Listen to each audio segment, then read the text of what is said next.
Testament Pew Bible on page 34. It is taken from the Gospel attributed to Mark, chapter 8, verses 31 to 38. Jesus foretells his death and resurrection. Then he began to teach them that the child of humanity must undergo great suffering and be rejected by the elders, the chief priests, and the scribes, and be killed, and after 3 days rise again. He said all this quite openly, and Peter took him aside and began to rebuke him. But turning and looking at his disciples, he rebuked Peter and said, "Get behind me, Satan, for you are setting your mind not on divine things, but on human things." He called the crowd with his disciples and said to them, "If anyone wants to become my followers, let them deny themselves and take up their cross and follow me. For those who want to save their life will lose it, and those who will lose their life for my sake and for the sake of the gospel will save it. For what will it profit them to gain the whole world and forfeit their life? Indeed, what can they give in return for their life? Those who are ashamed of me and of my words in this adulterous and sinful generation, of them the child of humanity will also be ashamed, even when he comes in the glory of Abba God with the holy angels." This is the word of the Lord.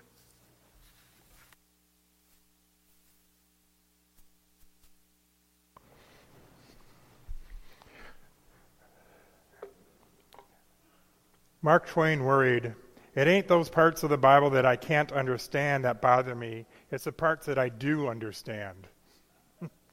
Today's gospel reading is hard. In today's gospel reading, even the participants in the reading find it hard to understand. Today's gospel reading is full of like dark clouds on the horizon and dark corners and maybe even some creepy music playing. Today's gospel story is the part where we close our eyes and we plug our ears because it's not the story we want to hear. And especially it's not the story the disciples wanted to hear. It's interesting. Mark 8:29, right before this reading, Simon Peter has stumbled onto the truth about his teacher. "You are the Messiah," he proclaims.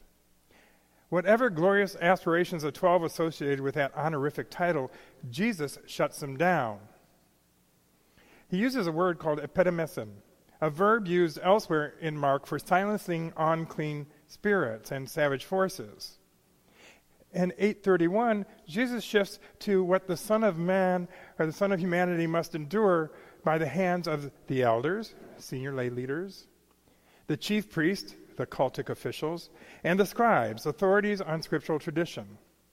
Their modern counterparts are the church's own lay leaders, tall steeple preachers, and biblical scholars. To what will the establishment subject Jesus is the question.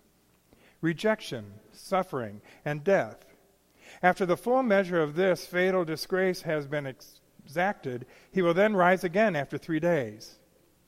None of this is accidental. The Son of Humanity must undergo it by God's design. Now, I love this. Here is what is happening. Just before this reading, Jesus asks, "But who do you say I am?" And Peter blurts out, "You are the Messiah." And Jesus says, "Shut up." He says, "Shut up, you're going to spoil the ending."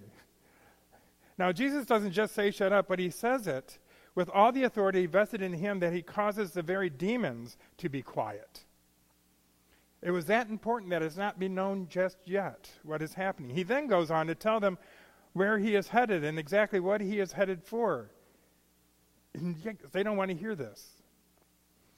This would be the point going, no, putting our fingers in our ears. I don't want to hear this. Peter takes Jesus aside and tells him to shut up.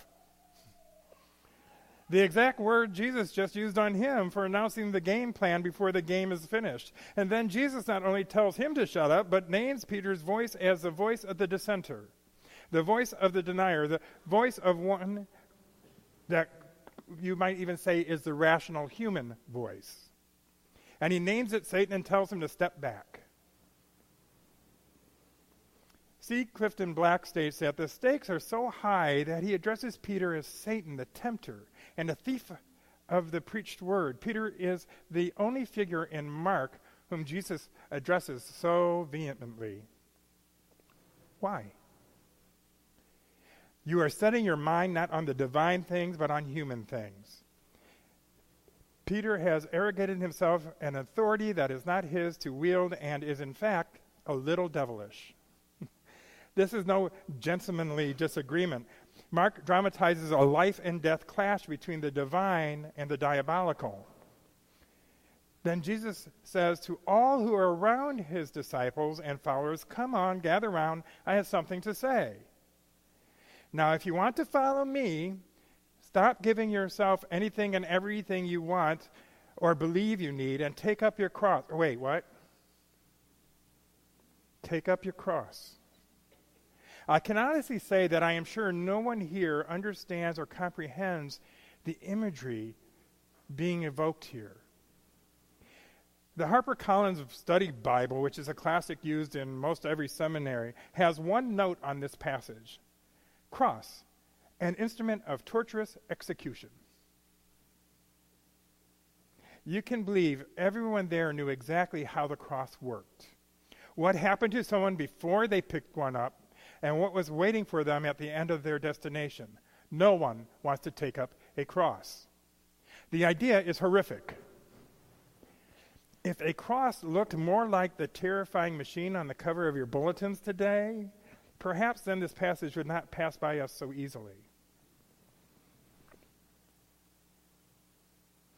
That is actually an illustration from a series of books called The Singer, the Song, and the Finale. That was the imagination of what a torturous cross would look like. If a cross looked like that, people wouldn't be wearing them around their necks, that's for sure. The commentator states, then Jesus opens his teaching beyond the 12 to the overhearing crowd, including us. If any want to become my followers, let them deny themselves and take up their cross and follow me. Self-denial implies taking one's stand on the side of God, not on the side of men. To take up the cross is neither pious sentiment nor temporary disappointment. Crucifixion was the most humiliating, torturous execution the Romans could devise. And Cicero decried it. There is no fitting word that can possibly describe a deed so horrible. The cross is Jesus' destination. There his followers must follow him. Self-denial implies taking one's stance on the side of God. This means taking the focus off ourselves. This means going deep within ourselves and stepping out of the way to let Jesus in, to make Jesus the center of ourselves.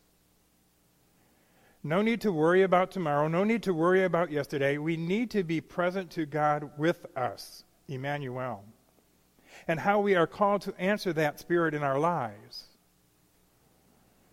How are we called to get beyond ourselves and live as Christ is calling us to live, to give one's life up for the sake of the gospel? For the sake of the good news is to surrender to the concept that God's kingdom is at hand, here and now, and we can either do our best to participate in that or go without. Actually, in this gospel reading, Jesus is saying you can have the big house, the fancy car, you can have everything you want, but where does that leave you? Just wanting more, and in the end, what you have gained is nothing. Jesus asks what it gains a person to have everything. And yet in the end, it's really, absolutely, everything is nothing. If you have had a chance to listen to or speak with those who survived the recent fires, or any tragedy for that matter, the immediate reaction is we have our lives. We have our family and our friends.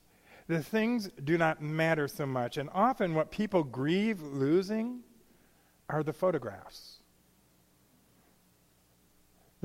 The evidence of a life lived and people loved. Our lives are not the old game of he with the most toys wins. No, it's how we love that matters. And with Christ as our center, How we love guides us to live in the kingdom of God that is at hand. Another commentator puts it this way: Jesus is comparing God values with human values. According to human values, one's own life comes first. We might be kind and generous and thoughtful toward others, yet cultural norms dictate the priority of our own safety or privilege or physical comfort. Jesus advocates risking your life for the sake of another. In other words, be willing to lose your life for the sake of the gospel in order to save it. According to Mark's gospel, the disciples represent human values. They aspire to power and greatness and assume that Jesus shares these values. Jesus represents God values, best summed up by the willingness to risk one's own life for the sake of others. Jesus does not encourage suffering for its own sake, nor does he recommend acceptance of forced servitude. The key to the meaning here is for the sake of the gospel. And Jesus is the exemplary model. Jesus invites his disciples to follow his example, to be willing to risk our lives for the sake of others. I can't even help but think of the events in Florida last week where a football coach here in Fife threw himself in front of students as a bullet hailed down at his alma mater. He died the same way he lived. He put himself second, said one person. He was a very kind and soul and a very nice man. He died a hero. When you hear his students talk, it wasn't just about this one act. This man always put others in front of himself. He helped kids stay in school. He would listen and counsel. He would go out of his way to defend a kid in trouble and help them find their way to graduation.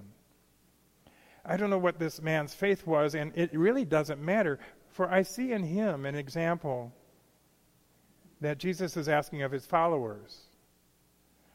One person said of the coach, he was fond of the sport, saying, "The last play is the best play." And that's exactly what he did. He made his last play his best play. Can you imagine what this world might be like if we all just lived just a little bit in that direction?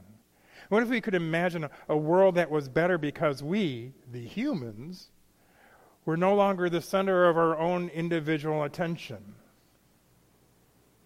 Jesus puts out in front of us and the disciples the great master plan, one of pain and suffering and one of resurrection.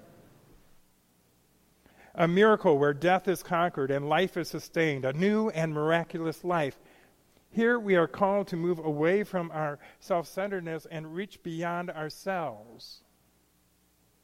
Today's accompanying reading from the Old Testament is the story of Abraham and Sarah.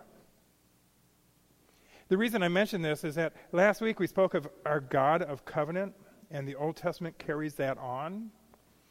That promise of a covenant God that mirrors Jesus' foretelling today. Both events seem impossible. Both stories are really impossible. And yet, as the story goes, God has more faith, more resilience, more confidence in a possible future than does Abraham or Sarah. Then inexplicably, this yearned for, unexpected, desperately wanted baby is born. Not of normal human circumstances, but of the power and the fidelity of God. This birth is an event-defining explanation, resisting reason. Abraham and Sarah and all of us are thrown back from the reason and understanding to the more elemental response of wonder, astonishment, amazement, gratitude, praise, and laughter.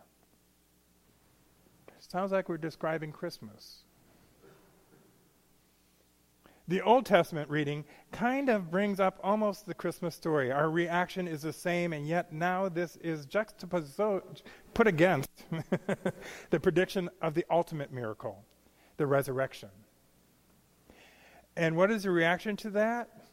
What is the reaction to the revelation that Jesus will die and rise again? Shut up. Walter Brueggemann explains that even eloquently as it sets up the history of covenant and miracles that is truly the culture of Israel and our inherited faith. From that moment on, Israel lives by the inexplicable that evokes gratitude. What Israel sees of God's oddness is not craziness, but powerful faithfulness, which can keep promises against all odds. Biblical faith is grounded in God's capacity to keep promises. In that moment, Israel comes to know everything that needs to be known about God and about the world around us. We live in a world of surplus surprises that outrun our capacity to control or predict or explain. Yet in a moment before our gospel reading, Peter has a glimpse. Or should we say, he remembers the world in which Israel lives as he proclaims Jesus the Messiah. And Jesus says, shut up. And yet he seems to forget it just as quickly as we get into today's reading. As he said it, for in one moment he is living in the promise to Israel, and the next moment he is living in his own self-centered humanness. Paul, in his letter to the Romans, recalls today's stories and proclaims a God who gives life to the dead, calls into existence things that do not exist.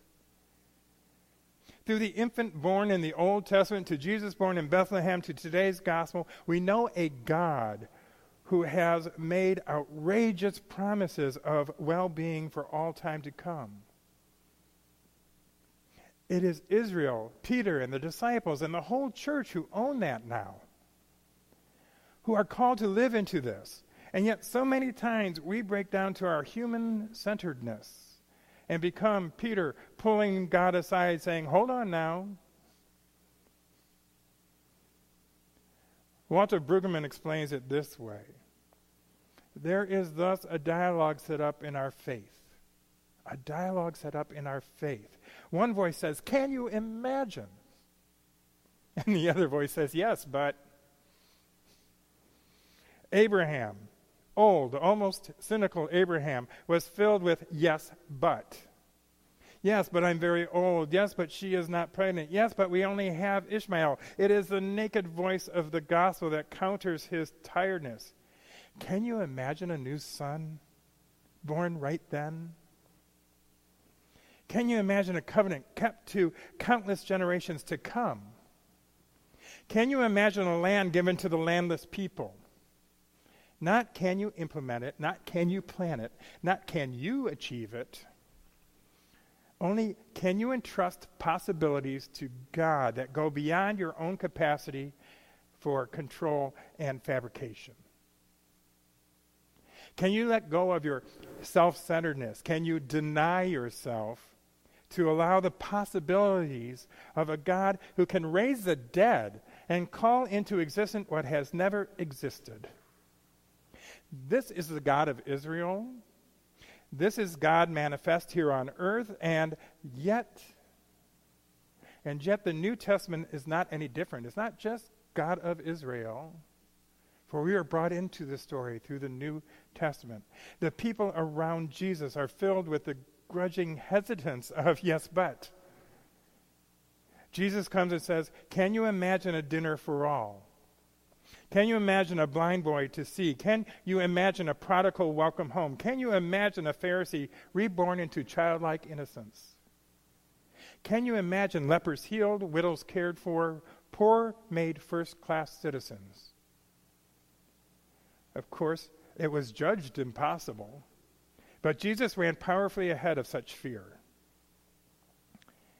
And isn't that what Jesus is asking the disciples to do? Asking Peter to do? Aren't we being asked to get beyond our human-centeredness, deny ourselves, where fear and doubt take root, and run ahead of that fear?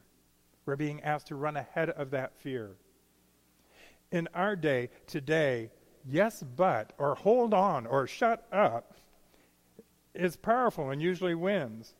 Yes, but makes sober, prudent, competent decisions. But it can also drive us to despair, fatigue, cynicism, and even brutality. If you can imagine a baby born to such a failed family as Abraham and Sarah, can you imagine a world of our senior citizens fully cared for? Yes. But consider the cost and the overwhelming statistics. Can you imagine a Latin America unencumbered by imperial domination? Yes, but don't we know what's best for the world? Can you imagine a nuclear-free world? Yes, but they must disarm first. Can you imagine a new world of food for all? Yes, but that means we might have to give more than the others. Can you imagine a world of true equality? Yes, but, hold on a minute. The list goes on because Israel's lyrical imagination is free and unquenchable. God brings into existence that which does not exist. Did you know that the word create is never used with a human subject in the Gospels and in the Bible? We may make or form or fabricate, but only God creates. Only God works a genuine new possibility. A thing beyond our expectation and our extrapolations. It belongs to the mystery and the holiness of God to call to be that which is not yet, because this is God's world. The world is not controlled either by our hopes or our fears. Today's gospel and the stories that accompany it are all powerful, for they contain all the possibilities of God. Within us, we contain all the possibilities of God. It is all about moving beyond the yes, but. It's all about moving beyond the shut up, hold on, wait a minute. It's all about getting past our self-centeredness. If someone wants to follow me, let them deny themselves. It reminded me of a hymn I have heard and every now and then pull up on YouTube. It's called Trading My Sorrow. And it just focuses on one aspect of being human. But it says, I am trading my sorrow. I am trading my shame. I'm laying them down for the joy of the Lord. I'm trading my sickness. I'm trading my pain. I'm laying them down for the joy of the Lord. And the refrain says, we say, yes, Lord, yes, Lord, yes, Lord, yes. Amen. Though the sorrow may last for a night, the joy comes with the morning. If we can get past all our yes buts, if we can deny ourselves just a little bit and just say yes, Lord, instead of yes, but, this world would become God's kingdom. All of God's possibilities would arise.